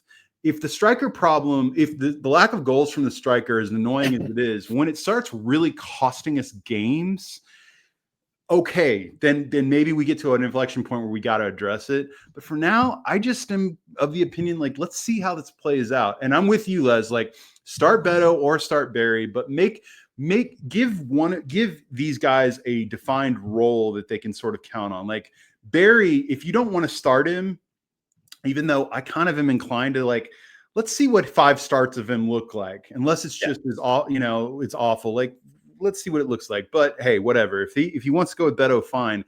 But give Barry a defined, you are going to come on for the last 15 to 20 minutes every week, obviously depending on the situation in the game. But we need you to be ready for that.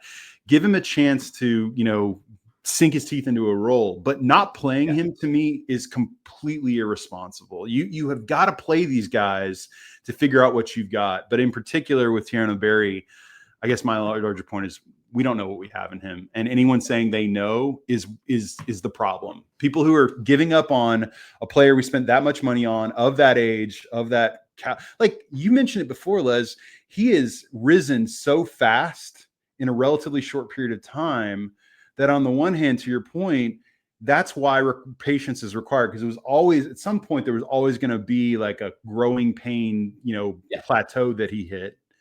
But also, you might look at that and say, shouldn't we kind of have faith in a kid that like rose that fast? He clearly put the work in to rise that fast and to become, a viable option in the Premier League. So, like, anyway, I just don't want to give up on him too quick. That was my only point.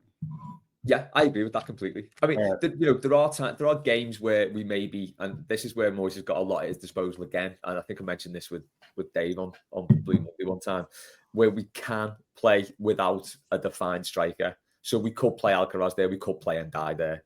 We do have those options if the game necessitates that. But yeah, I would say go with one, stick with one, and then that's a really good point about giving them a role so they know what their place in the team is. Because if in any job, if you don't know what your role is in that job, you're like, what the hell am I doing here? Why am I here? Yeah. So it's the same with a footballer. If you say, okay, right, you've just come here, you're still learning what the club's about, you're still learning what the league's about, you get 20 minutes, half an hour at the end of the game. And we do that until Christmas. And we see where we are then. Yeah. You can't, the player can't argue with that. He's like, okay, that's fine. I know that's my expectation. That's what I'm going to get. And for the time I'm on the pitch, I am going to absolutely hammer it and do my best. Well, the last thing I'll do to wrap up our Everton talk for today is, speaking of the international break, do not go watch that Beto miss in front of goal. Oh, that was as bad as anything I've seen in. I mean, those are usually the ones like that'll be circulating around on social media for a while. Better that he gets it out of his system on the international break, and hopefully there's not more of that with Everton. I worry a little bit about that too sometimes, but I love how much he wants it and how hard he fights. And again, we need Barry to. And again, Barry, I want to be real clear. Barry is responsible. Like, he has got to improve. He's got to do things better. He has to take responsibility for some of the body language and some of the effort or whatever. But we also, as a fan base, need to not overreact and like make decisions way too soon on guys. That was my main point. Okay. Les, God, I didn't mean to go this long. We have had some meaty football talk today. No one can say, oh, God, they got on there and didn't talk about football. We certainly did. Want to finish the show with the long overdue return of Les and Robert's Greatest Generation albums, Corner 2.0, Fun Palooza, whatever we're calling it.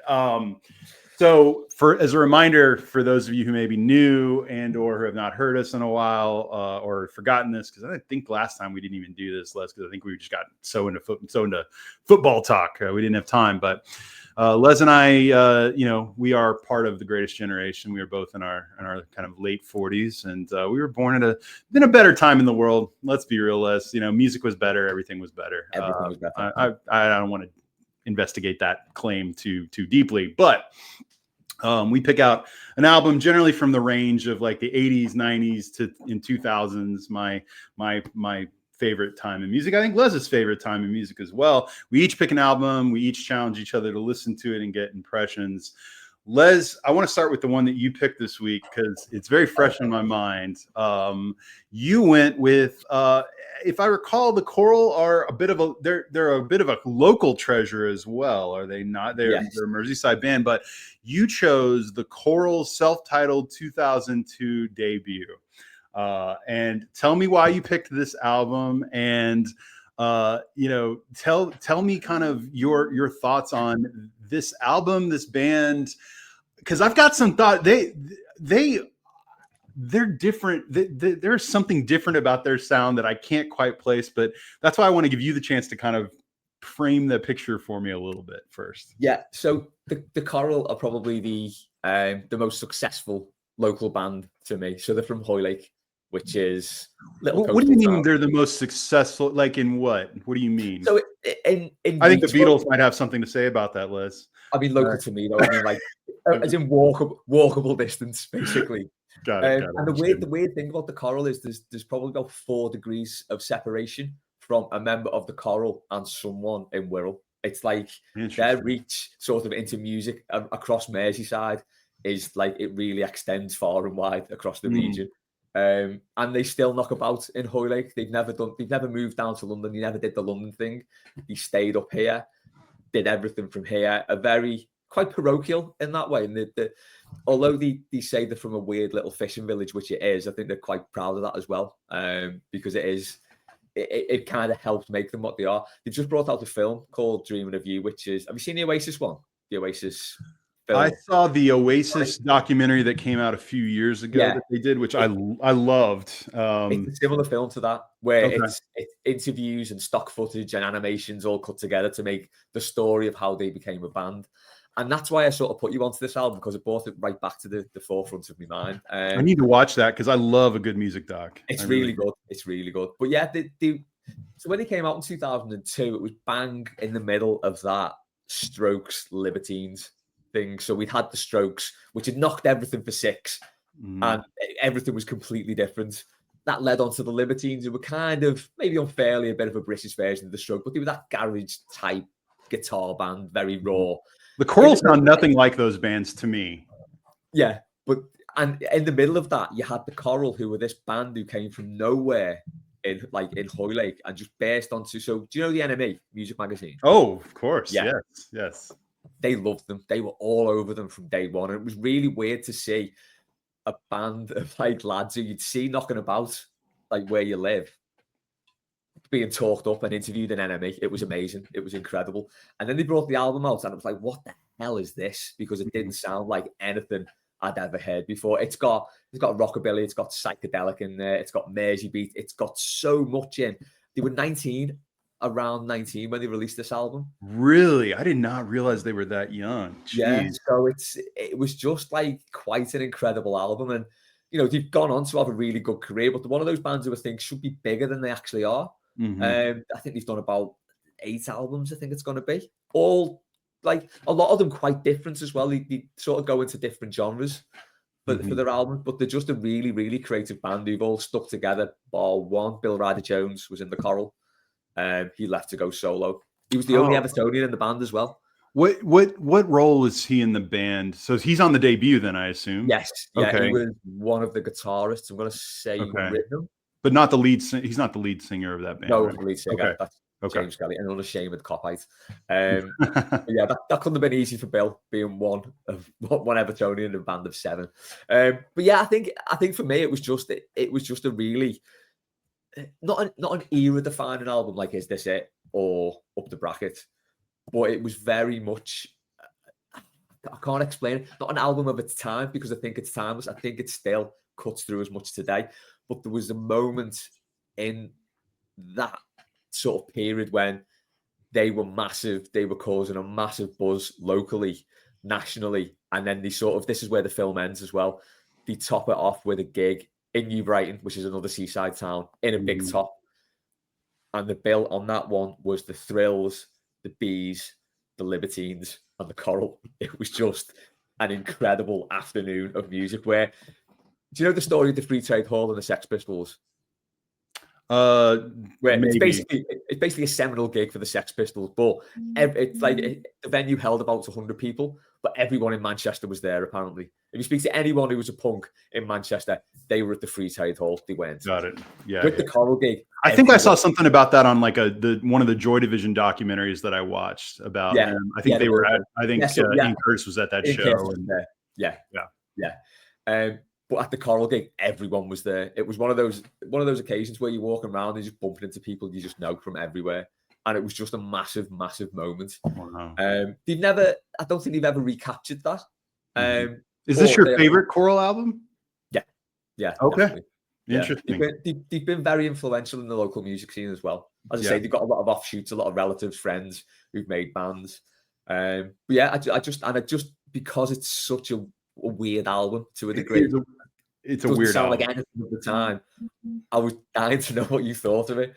Was this the first time you'd listened to it? First time, yes. And I was kind of glad to go in on it fresh. And in fact, I took a big walk yesterday morning, and I thought this is the perfect time because whenever I listen to an album for the first time, especially one that I'm going to need to have thoughts about or talk about, like I want to not be in my car unless I'm like on a long road trip, but I don't want to be like working and listening because then you're passive listening. You're not really getting it. So taking a walk for me is really helpful because that's all I'm doing. It's just listening and walking. So, like I don't know what I expected it to sound like. But it was, to your point, like it was a real grab bag of genre based influences. Clearly,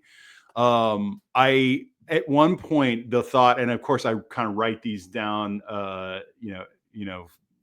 of as I'm thinking them, when I'm listening to something like this, but like the Coral, and again, it may be because the name The Coral is making me think of quote sea related things, but I'm telling you, there was this kind of almost like sea, like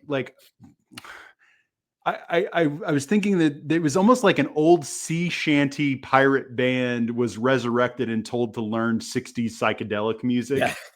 You know what I mean? Like, because it did feel very much like marine. There was something maritime, marine, like in the kind of like the visceral feel of some aspects of it. Yeah. But it wasn't just that. It was just that was something that was sort of overarching. Even like the first song on the album, Spanish Main, is like the same lyric repeated over and over again, and in a very like, kind of almost like a chanting sort of way. But then you have songs that I also felt were, could get a little more soulful, that would have fit in like a dark lounge somewhere, that would have fit in right with like late 70s Tom Waitsy kind of, little soulful, but also weird, keeping it weird. But definitely heard the kind of 60s psychedelic influence in it as well, along with kind of the folky influences of it. But I was struck. Like, I feel like every time I listen to one of these albums that we talk about, that I can always say they sound sort of like this band. I really could not come up with another band that sounded like this album. Maybe touches here and there. Like, I do think that you referred to the Libertines, like Up the Bracket, or the Strokes as like these kind of era defining albums. And some of that's just sort of general media consensus, whatever. But I think one of the things that really characterized that early 2000s period was bands leaning into like, we're going to be a little quirky with old genres that kind of sound, almost antiquated, but we're going to bring them into like this indie rock framework and make it our own thing. Like another band, and again, they don't sound just like the Coral, but had some of this sort of vibe to them, was the Decemberists. And I don't know if you've even ever heard of them. 16 Military Wives. Yes. Big into that one.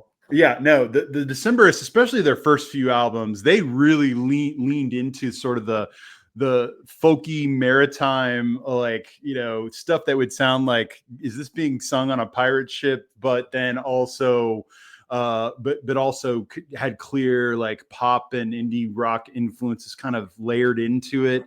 The Coral had some of that, but also they were way more soulful than what I would consider soulful than the Decembers. Like that Mersey beat thing you were talking about, there's definitely elements of that. But the fact that this album felt to me like, and I've used this expression before, it's like trying to nail Jello to a wall, or where it's just like, if you think I'd hear one song and I think, okay, this is what this album is. And then you'd hear another one and I'm like, no, they're going in a different direction now. So I'm not totally sure. They keep you guessing a little bit, which to me is exciting.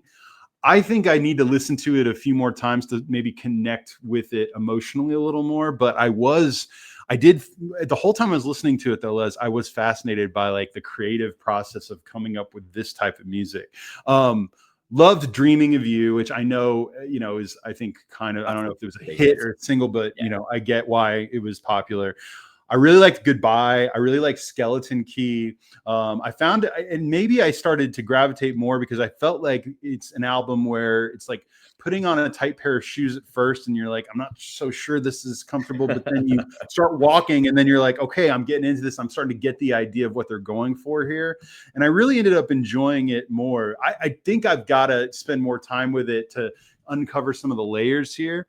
But I just thought to myself, this is, even Bill Ryder Jones, so I've listened to, which he's fine, but I liked that they were leaning into, we're going to do something that doesn't really sound like everything else that's out here. Yes, we're going to have influences that you can detect, but it won't define us. They would not allow one single genre or type of music to like fully define the album. It was very much its own thing, for sure. Yeah. And there are a few songs to end the gig on that are better than Goodbye. Oh, yeah. It's just really incredible. I went to see them in August. So they've done 3 shows over the last 20 years called Midsummer Night's Scream. That was the big top in New Brighton. Something else with the Skeleton Coast gig, which was at Leasowe Castle, which is another little coastal place by me. They did a gig there, and then they did a late Summer Night's Scream in Liverpool. Part of a sort of a triumvirate or a trilogy of gigs. And they finished on that again in this gig, and it was just incredible. It is the perfect set finisher with the countdown and everything. It's just so good. There are so many versions, and again, I know this varies when streaming licenses are different country to country or whatever. But there's like 3 versions of this album that I have access to. There's there's an 11-track version that ends with calendars and clocks. There's a 12-track version that ends with time travel, and then there's like a super deluxe one that has like a ton, like a remastered version that I think has like a full disc 2 that, has an additional 15 tracks. So I want to deep dive and explore this a little further. Which I can't remember which one is the definitive one. Is the 11 track or 11 track? Yeah, okay. 11. Okay. Yeah. Just curious about that. Anyway, very interesting. And again, this is so much of the idea of what I wanted us to do was being able to take things that are, I did give the impression for sure that this was, I don't want to say distinctly British. I think it's more distinctly regionally English or Mersey. Like it did. Yeah. There's something about this being from that part of the world, but yet it didn't totally define it. Again, it's hard to nail exactly what this album was, but I love from the standpoint that this is not an album I would have gravitated towards without someone pointing me towards it. But I definitely want to give the Coral a little more of my time after listening to this. Good stuff. And then there's loads of offshoots you can go. There's loads of directions you can go with it as well. There's a lot of bands who are sort of, they've got an influence in. So I'll keep you up to speed on that. I have no doubt that you will, Les. You're my music Sherpa over there, and I appreciate that. Okay. I feel like we've been talking about this album forever. It feels like it, and obviously, a lot of things have happened since then. I haven't had time to come back. This is the first time I've done this pod in a long time. So, but the album that I chose was an album and again, talk about an album that I probably feel like is one of those, and we've brought these examples up before, that was huge in America in the time it came out. This is a 1997 album. Not sure that the popularity of this band or the phenomena of this album really reached over there, though. I do imagine that like Semi-Charmed Life was everywhere. Yeah. But of course, you guys probably know I'm talking about Third Eye Blind's masterpiece self-titled album. Les, I chose this album because it is one of those, and again, I suppose any of us of a certain age can pick a 90s album and say, boy, this really takes me back. But this one in particular is very much of its time, and yet I still listen to it and feel a great deal of satisfaction in terms of a band that kind of combined the sort of aesthetics in terms of like the sound of quote unquote 90s alt rock. Yeah. But definitely, and this is before we even had, I think, I don't even know if we were using the term emo or whatever at this point quite yet, but where were we? I don't know that we were. I feel like that was more of a Yeah, 2000s artifact, yeah, but yet you can listen to this album and definitely pick up on, the fact that this is rock that would lean into sensitivity and emotion. But what I also think is that there's a bit of a Trojan horse element to this album because, and I think the Smiths had this too, where they could take some of the darkest, most miserable subject matter and then put it against Johnny Marr's guitars and the particular style of guitar and rhythm. And it was like kind of this upbeat experience of listening to really dark music. Let me tell you, I am not sure about you, but I'm definitely one of those kids from that period who maybe sort of heard the words, but never, the words to music were kind of secondary to me, to the feeling that I got of listening to music. I'm getting better now about really looking at the lyrics and trying to get what the artist was saying. But let me tell you guys, Third Eye Blind's self-titled album is full of radio hits, especially if you were here in America, but also ones that sounded upbeat and quirky. Semi-Charmed Life is while talking about horrifying loss and addiction and specifically addiction to meth. It is like there are songs on this album about heartbreak, but also the heartbreak is tied generally to being, codependent with someone during a period of horrible addiction, suicidal ideation. Like there is a ton of that on this album. And yet I don't think you can listen to this album. It's not like this is an album you listen to and you're like, I need to feel, how you sometimes are sad and you want to listen to sad music for reasons that you don't fully understand. It doesn't feel sad while you're listening to it because the rock and the hooks and all of that is just so on point. But I'm someone who unabashedly loves this album, not only for, once I got into the lyrics, how much I appreciated them, but also the fact that these were great pop songs that were at a time in our kind of musical arc where heavy guitar was still a big part of mainstream pop music, which it just kind of isn't anymore. But also these songs were so indelibly tied for American teenagers into certain TV shows and movies that you just could not escape Third Eye Blind if you watched teen movies or teen entertainment of any kind in the late 90s. But again, Jumper, Graduate, Narcolepsy, How's It Going to Be is kind of the biggest sad bastard heartbreak song that I can ever remember of that time, about like losing someone and then wondering how they're going to feel when you're not there anymore. And that kind of gut feeling. Like London is a great song. Burning Man. Like, honestly, this is one of those albums where God of Wine is a low-key great one. But anyway, I could go on and on. Motorcycle Drive-By, I love that song too. This is one of those albums where it's unskippable. It's a 10 out of 10 for me. And again, I don't expect, Les, that you love this as much as me, clearly. But I am wondering, from your standpoint, from a distinctly, Wirral, woolish, whatever standpoint that I'm asking you to view this from, what did you make of Third Eye Blind, especially as I challenged you to pay attention to the lyrics while you're listening? So I think it's safe to say Third Eye Blind were a one-hit wonder over here. And I've been listening to Semi-Charmed Life on and off for almost 30 years now. Never really picked up on it, on the lyrics, did you? Honestly. So so that song takes me back to uni. It was a big hit over here when I was at uni. So it sort of takes me back to that moment in time. As I say, it's one of those songs keeps coming back to, sporadically listen to it.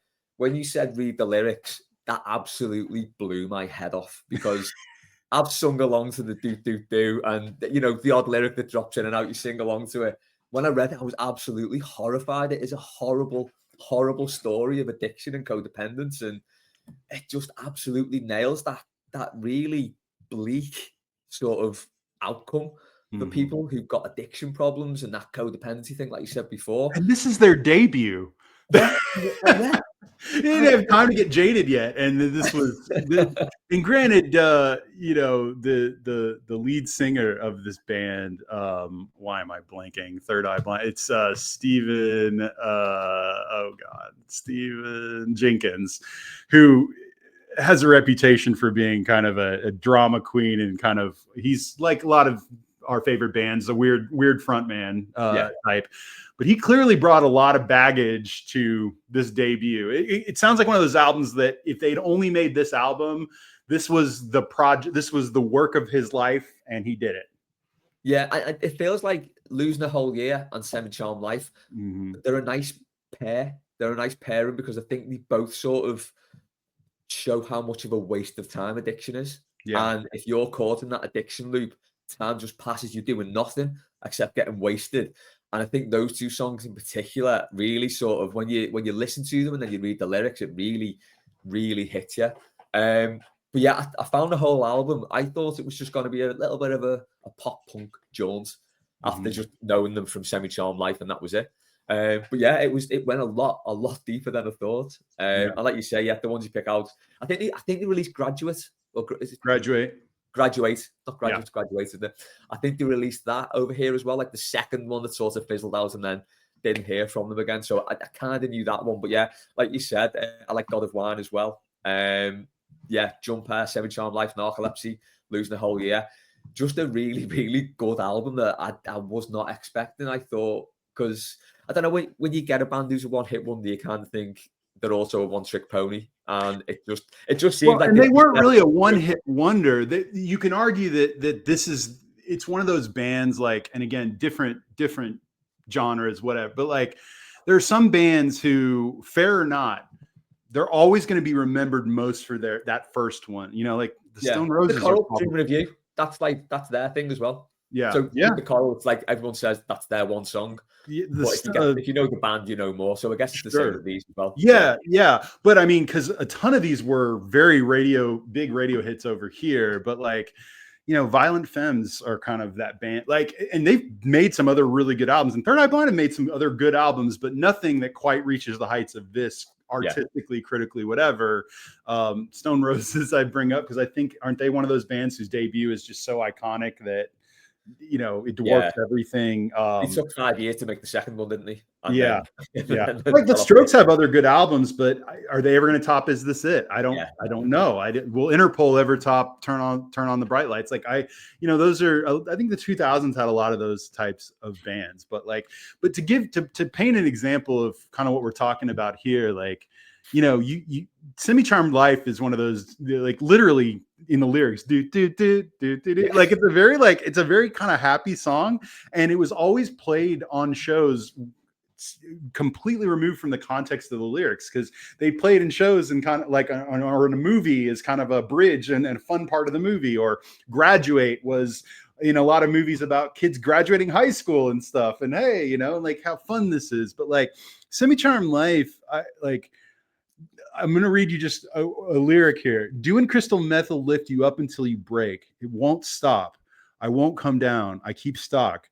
A tick-tock rhythm, a bump for the drop, and then I bumped up. I took the hit that I was given. Then I bumped again. Then I bumped again. And how do I get back to the place where, and again, like, it's incredible. I mean, and when you read it like that, it's like, God, that's bleak. Yeah. But when it's like, doing crystal meth will lift you up until you break, it won't stop. You know, like, it's so, like, it's a genius. It's kind of a genius tactic to create something that sort of, you know, gets you in the front door, where it's masking the intent of the lyrics behind the mismatch of the music that goes with it. And yet I think that's sometimes the most brilliant trick in music, is when you can, you know, kind of not totally align the lyrical subject with how the music sounds in order to kind of infiltrate someone's, you know, listening. I thought that part was kind of genius. Yeah, so you said you cited the Smiths there as being a band who could do that similar. But Oh yeah, one thing with the Smiths, that they would often write large what the song was about in the title. So "Girlfriend in a Coma," yeah, things like that. You know, they go all in on the yeah. lyrics and say, right, okay, yeah, Girlfriend in a these are going to be some bleak lyrics, lads. By the way, but the tune's nice. But with yeah. this, like, I think Trojan Horse was the perfect way to describe it, because none of these songs sound particularly bleak when you listen to them. When you Mhm. read the lyrics or you listen to the lyrics, that's when it it really does hit you, and it just makes it just gives it another layer and another level. And it's, yeah, I would implore anyone to go and listen to it, but also really listen to it. Like you said, Read the lyrics it's along so with easy it. to It'll get shock carried you. away. Yeah, it's so easy to get carried away because there's such good radio friendly tunes, and like really good guitar hooks, and everything about it is like just really perfect radio pop in a way. Yeah. You can just get taken along with that, which is fine, because Yeah. that's a really nice way to listen to it. But go a layer deeper, and it will blow your mind Yeah. to a degree, I think, because it really knocked me stock. When I've been listening to a song for 30 years and I've only just listened to the lyrics and it's hit me hard, it was like, that was some experience, to be honest. Yeah. When I was a kid, look, there was the greatest band on earth when I was 8, 9 years old. Def Leppard, unabashedly love Def Leppard.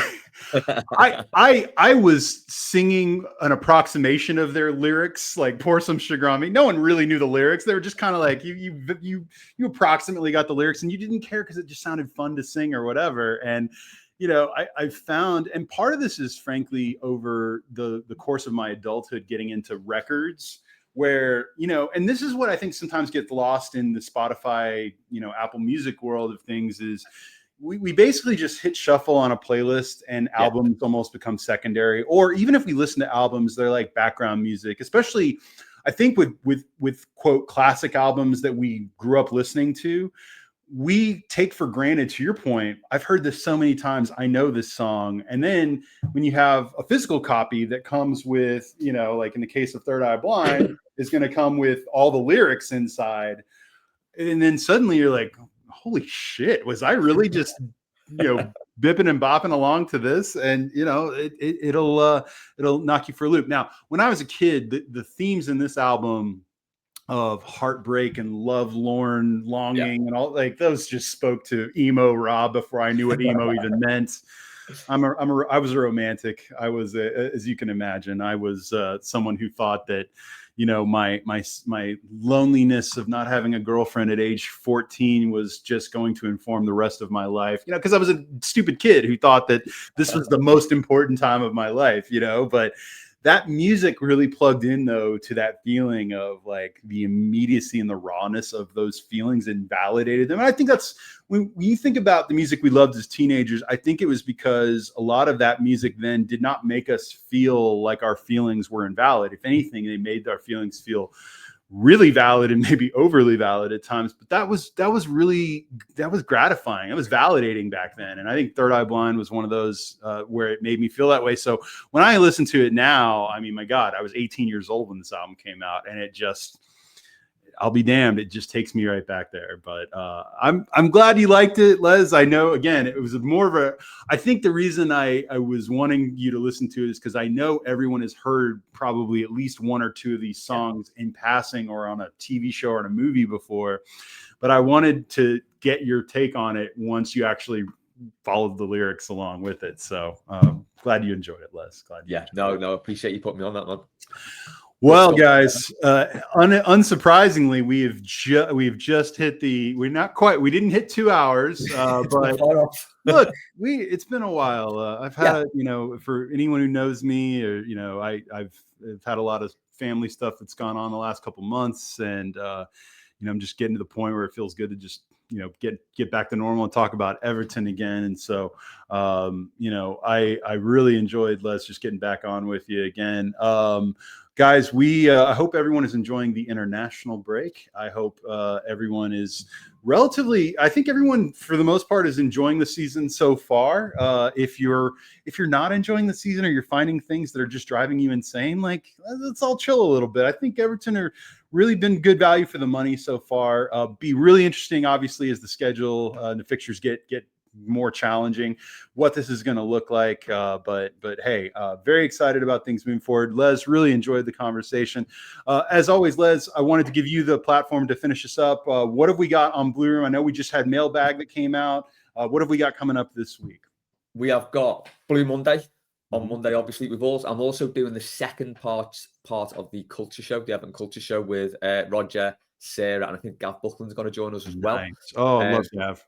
We're recording that on Monday as well, I think, so that'll be out sometime in the week. Then it'll be Byline, weekly, Subs Weekly, preview for the Man City game. Then it's right back to post-match again. We are raw dogging you guys with content. You'll be another deep dive as well.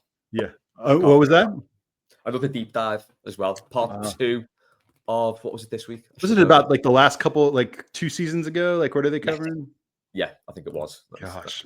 Yeah, if you've got the stomach to relive the gut-wrenching relegation threatened seasons. If you've got the stomach for it, Good Times is also going on those seasons as well. Good Times. Good Times. Okay. That's what I thought you were talking about. The points deduction season. Deep dive is Ronald Koeman, part 1, is out this week.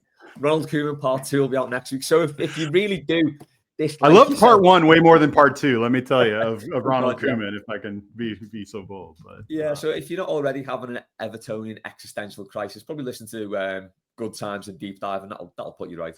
Yeah. Well, as always, guys, thanks for tuning in. Thanks for listening. I imagine a fair amount of you have probably been listening to this, over the course of maybe multiple days. I have no idea. But as always, we love when you guys sit in and listen to Les and I shoot the shit about Everton. But we will be back again. It will not be as long a gap. I'm going to aim, Les, for us to maybe do this again sometime, maybe, next month, so that we're not taking such a long break in between. But been a pleasure to be back with you again, buddy, as always. But for Les Roberts, I'm Rob Vera. This has been The Kickabout here on the Blue Room. We will see you guys next time.